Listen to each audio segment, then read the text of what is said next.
Thanks, Julie. Tonight's top story.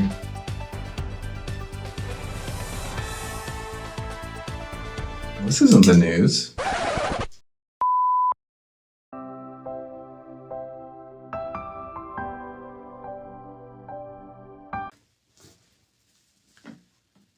The pit of despair.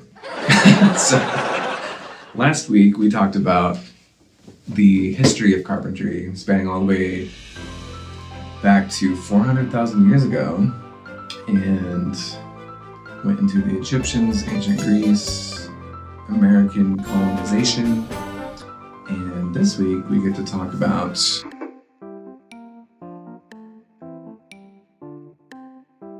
the American Institute of Mining and Metallurgical Engineers.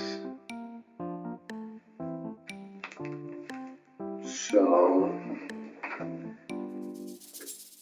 at present, two methods are used for the determination of chemical composition of the constituents in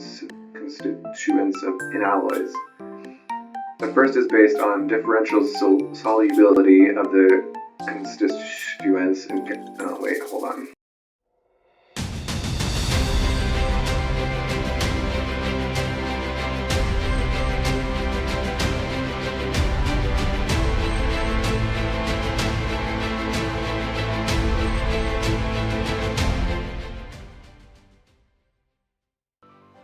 Ancient carpentry techniques included sophisticated joining methods like the mortise and tenon, dovetail, and bridal joints, along with the use of animal glue for strong bonds.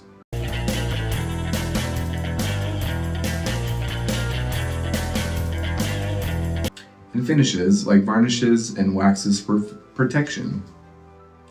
Carpenters used hand tools such as axes, adzes, chisels, and saws for shaping wood, and employed techniques like lashing, pegging, and even creating early forms of plywood. Wow!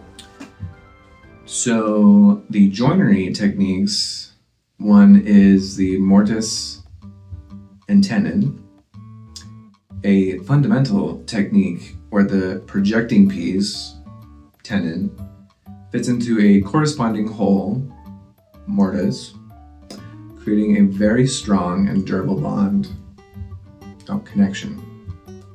Dovetail joints, characterized by interlocking wedge-shaped tails. These joints are exceptionally resistant to being pulled apart, ideal for chests and furniture construction. Bridal joints, a variation of the mortise and tenon, where the tenon is cut to the full width of its timber. Scarf joints, used to extend wood planks by joining them end to end, sometimes with a butterfly insert. Butterfly kisses for added strength. Mitre joints, corner joints created by cutting pieces of an angle, often used for framing and box construction. So then we move on to adhesives and fasteners. Ooh, yeah. Egyptians used glue from sources like animal hides, horns, and hooves to bond wood. Then there's pegs and dowels. Wooden pieces were often secured with wooden pegs or dowels inserted into pre-drilled holes. Lashings.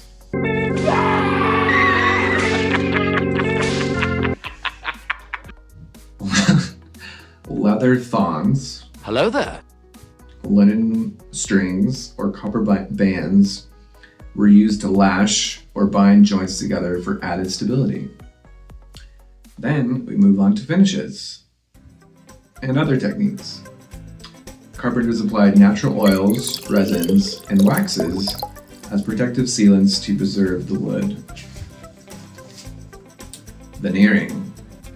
The art of gluing thin slices of wood together to create decorative surfaces was pioneered by the ancient Egyptians.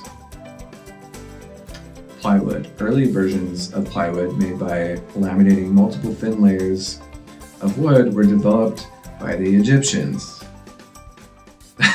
There's the tools. Ancient tools included axes and adzes used for felling trees and sharpening timber. Chisels and saws, employed for creating precise joints and intricate carvings. Bow drills, used for drilling holes in wood for joinery or other decorative purposes.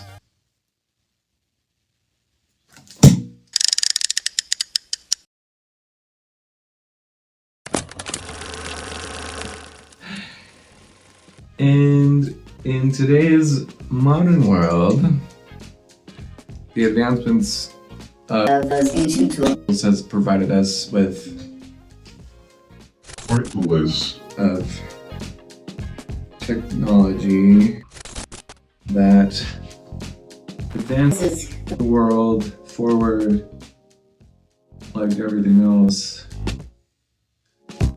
in history. So, oh my gosh, my grandpa was blind. We have the laser measuring device, 3D marking squares,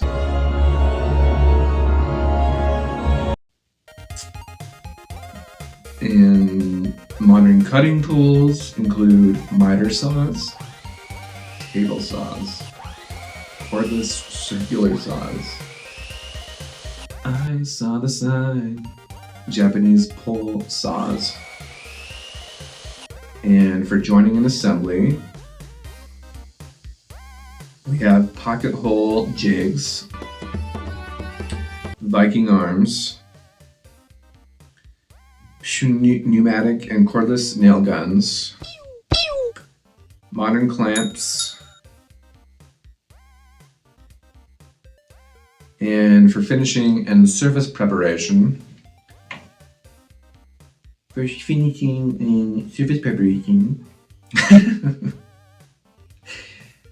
my stapler? We have orbital and random orbital standards, cordless routers,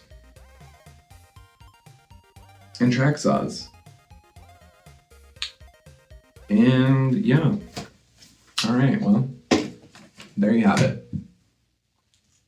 And tune in next time and we'll talk about the current trends, current techniques, and current artists that are pushing those boundaries of woodworking.